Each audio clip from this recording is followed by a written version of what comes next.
दुनिया के समुद्रों पर राज कौन करता है? आप शायद कहेंगे अमेरिका, अपनी नेवी के दम पर। लेकिन आपसे मैं एक अलग सवाल पूछता हूं। दुनिया का सारा सामान, आपके फोन से लेकर आपकी कार तक, जिन विशाल जहाजों पर सफर करता है, उन्हें कौन बनाता है? आज दुनिया में बनने वाले हर 3 बड़े जहाजों में से एक से ज्यादा जहाज चाइना में बनता है। कई बार तो यह आंकड़ा 50% तक पहुंच जाता है। Container ships, oil tankers, gas carriers, हर 3 चीज में चाइना का दबदबा है। एक वक्त था जब यूरोप, फिर जापान और साउथ कोरिया इस फील्ड के अनडिस्प्यूटेड किंग्स थे। तो फिर ऐसा क्या हुआ कि पिछले 20 सालों में चाइना ने सबको पीछे छोड़ दिया? ये कोई छोटी मोटी जीत नहीं, ये एक साइलेंट रेवोल्यूशन है जिसने ग्लोबल ट्रेड की तस्वीर बदल दी है। ये कहानी है एक देश की जिसने सस्ते मजदूर से शुरू करके टेक्नोलॉजी के दम पर समुंदर का सिकंदर बनने का सफर तय किया। तो चलिए आज इस विशाल समुंदर की गहराइयों में उतरते हैं और समझते हैं कि आखिरकार how China came to dominate global ship building. लेकिन आगे बढ़ने से पहले हमारी आपसे एक छोटी सी रिक्वेस्ट है कि अगर आप हमारे चैनल पर पहली बार आए हैं तो प्लीज इसे सब्सक्राइब जरूर कर लीजिए और अगर वीडियो पसंद आए तो उसे लाइक करना मत भूलिएगा। शुरुआत कैसी हुई? हर बड़ी कहानी की शुरुआत छोटी ही होती है। 1980 तक चाइना शिप बिल्डिंग की दुनिया में कहीं नहीं था। उनके पास अपने देश के लिए ही आने जाने वाले जहाज बनाने की कैपेसिटी नहीं थी। उस वक्त उनकी economy reform and opening up के दौर से गुजर रही थी। डेंग शाओपिंग के लीडरशिप में चाइना दुनिया के लिए अपने दरवाजे खोल रहा था। इस नई इकोनॉमी को चलाने के लिए उन्हें जहाजों की जरूरत थी। उन्हें अपना सामान बाहर भेजना था और बाहर से सामान मंगवाना था। दूसरे देशों से जहाज खरीदना या रेंट पर लेना बहुत महंगा पड़ रहा था। तब चाइना की सरकार ने एक फैसला लिया, हम अपने जहाज खुद बनाएंगे। शुरुआत में मकसद ग्लोबल डोमिनेंस नहीं बल्कि सेल्फ सफिशिएंसी यानी आत्मनिर्भरता था। China state ship building corporation CSSC जैसी स्टेट ओन्ड यानी सरकारी कंपनीज को इस काम में लगाया गया। पहला कदम था अपनी जरूरत पूरी करना। सरकारी सपोर्ट का एंकर। चाइना की इस सक्सेस स्टोरी का सबसे बड़ा राज है उनकी सरकार का जबरदस्त सपोर्ट। यह कोई आम सपोर्ट नहीं था। चाइना ने इस इंडस्ट्री को नेशनल प्रायोरिटी बनाया। उन्होंने एक लॉन्ग टर्म प्लान बनाया। इस प्लान के 3 मुख्य स्तंभ थे। पहला, पैसा। चाइनीज सरकार ने अपनी शिप बिल्डिंग कंपनीज को सस्ते इंटरेस्ट पर लोन्स दिए। टैक्स में भारी छूट दी। अगर कोई कंपनी जहाज बनाने का ऑर्डर लेती थी तो सरकारी बैंक उसे फंड करने के लिए तैयार रहते थे। इससे चाइनीज कंपनीज दूसरे देशों के मुकाबले बहुत कम दाम पर जहाज ऑफर कर पाती थीं। दूसरा, प्लानिंग। चाइना के फेमस 5 ईयर प्लान्स में शिप बिल्डिंग को हमेशा एक स्ट्रेटेजिक इंडस्ट्री का दर्जा दिया गया। कब, कितने और कैसे शिपयार्ड्स बनाने हैं, यह सब पहले से प्लान किया जाता था। मेड इन चाइना 2025 जैसे एम्बिशियस प्लान में हाईटेक शिप्स बनाने को एक बड़ा गोल रखा गया। तीसरा, इकोसिस्टम। सरकार ने सिर्फ जहाज बनाने पर नहीं बल्कि उससे जुड़ी हर चीज पर ध्यान दिया। जहाज बनाने के लिए स्टील चाहिए, चाइना दुनिया का सबसे बड़ा स्टील प्रोड्यूसर बन गया। इंजन चाहिए, उन्होंने विदेशी कंपनीज के साथ मिलकर इंजन्स बनाने की टेक्नोलॉजी हासिल कर ली। एक पूरा इकोसिस्टम तैयार किया गया जहां सुई से लेकर जहाज तक सब कुछ आसानी से और सस्ते में उपलब्ध था। स्केल का खेल, बड़ा, बेहतर, सस्ता। सरकार ने जमीन तैयार की लेकिन असली खेल तो स्केल का था। चाइना ने एक सिंपल मंत्र अपनाया, बड़ा बनाओ, सस्ता बेचो। उन्होंने दुनिया के सबसे बड़े बड़े शिपयार्ड्स खड़े कर दिए। यह शिपयार्ड्स शहरों जितने बड़े हैं जहां एक साथ दर्जनों जहाज बन सकते हैं। जब आप इतने बड़े पैमाने पर प्रोडक्शन करते हैं तो हर चीज की लागत यानी कॉस्ट कम हो जाती है। इसे कहते हैं इकोनॉमीज ऑफ स्केल। शुरुआती दिनों में सस्ती लेबर यानी सस्ते मजदूरों का भी उन्हें बहुत फायदा मिला।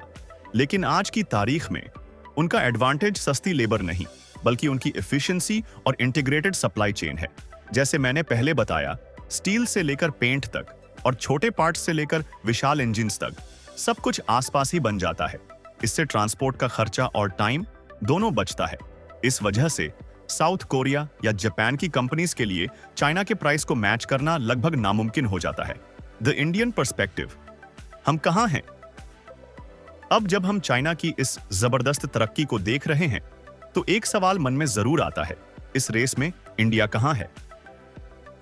हमारे पास 7,500 किलोमीटर लंबी कोस्ट लाइन है। हजारों साल पुराना शिप बिल्डिंग का इतिहास है, लोथाल से लेकर चोला डायनेस्टी तक। फिर भी आज हम ग्लोबल शिप बिल्डिंग मार्केट का सिर्फ 1% से भी कम हिस्सा है। आखिर क्यों? इसके कई कारण हैं। पहला, हमारे पास चीन जैसा एकीकृत इकोसिस्टम नहीं है। हमें जहाज बनाने के लिए उच्च गुणवत्ता वाला स्टील और मारीन इंजन जैसे जरूरी सामान आज भी बाहर से इंपोर्ट करने पड़ते हैं, जिससे हमारी कॉस्ट बढ़ जाती है। दूसरा, चाइनीज कंपनीज को जो सरकारी फाइनेंशियल सपोर्ट मिलता है, उससे कंपीट करना मुश्किल है। तीसरा, पॉलिसी लेवल पर हम थोड़ा पीछे रह गए। हालांकि मेक इन इंडिया और सगरमाला जैसे इनिशिएटिव्स से सरकार इस सेक्टर को बढ़ावा दे रही है। हमने डिफेंस शिप बिल्डिंग में काफी अच्छा काम किया है, जैसे आईएनएस विक्रांत का निर्माण। लेकिन कमर्शियल यानी व्यावसायिक जहाज बनाने में अभी भी बहुत लंबा सफर तय करना है। इंडिया के पास पोटेंशियल बहुत है, खासकर शिप रिपेयर और छोटे स्पेशलाइज्ड वेसल्स बनाने में। लेकिन चाइना जैसा डोमिनेंस हासिल करने के लिए हमें उनकी तरह ही लॉन्ग टर्म विजन, जबरदस्त एग्जीक्यूशन और एक पूरा डोमेस्टिक इकोसिस्टम तैयार करना होगा। टेक्नोलॉजी और इनोवेशन की लहर। कई लोग सोचते हैं कि चाइना का एडवांटेज सिर्फ सस्ता सामान बनाना है, लेकिन यह अब आधा सच है। शुरू में चाइना ने जरूर टेक्नोलॉजी ट्रांसफर और रिवर्स इंजीनियरिंग का सहारा लिया। उन्होंने यूरोपियन और कोरियन डिजाइन्स को स्टडी किया और उनसे सीखा। लेकिन अब गेम बदल चुका है। चाइना अब कॉपी नहीं, क्रिएट कर रहा है। वो शिप बिल्डिंग में R&D यानी रिसर्च एंड डेवलपमेंट कर रहा है। डेवलपमेंट पर अरबों डॉलर खर्च कर रहा है। आज दुनिया एनवायरनमेंट को लेकर चिंतित है। समुद्री जहाजों से होने वाले पोल्यूशन को कम करने का प्रेशर है। इसमें भी चाइना लीड ले रहा है। वो LNG यानी लिक्विफाइड नेचुरल गैस से चलने वाले ग्रीन शिप्स बनाने में दुनिया के लीडर्स में से एक है। वो अब आगे देख रहे हैं। आने वाला वक्त ऐसी शिप्स का है जो बैटरी से, हाइड्रोजन से या अमोनिया से चलेंगी, और चाइना इन सभी टेक्नोलॉजीज पर काम कर रहा है।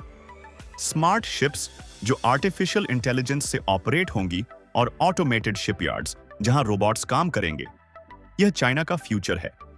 फ्यूचर का समंदर, चैलेंजेस और डोमिनेंस। तो क्या चाइना का यह दबदबा हमेशा कायम रहेगा? इसके सामने भी कुछ चुनौतियां हैं। पहला, ग्लोबल इकोनॉमी। अगर दुनिया भर में ट्रेड कम होता है तो नए जहाजों के ऑर्डर्स भी कम हो जाते हैं। दूसरा, जियोपॉलिटिकल टेंशंस। अमेरिका और दूसरे देशों के साथ तनाव का असर भी इस इंडस्ट्री पर पड़ सकता है। और तीसरा, एनवायरमेंटल रेगुलेशंस और सख्त हो रहे हैं, जिसके लिए उन्हें लगातार इनोवेट करते रहना होगा।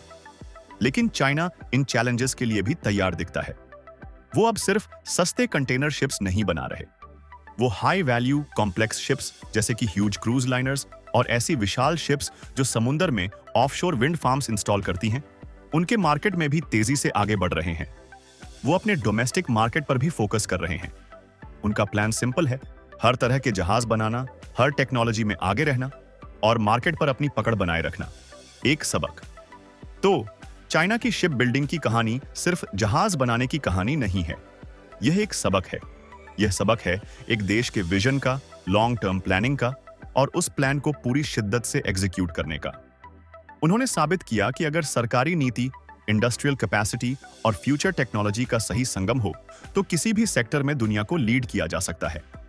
समुद्रों पर कंट्रोल हमेशा से ग्लोबल पावर का प्रतीक रहा है।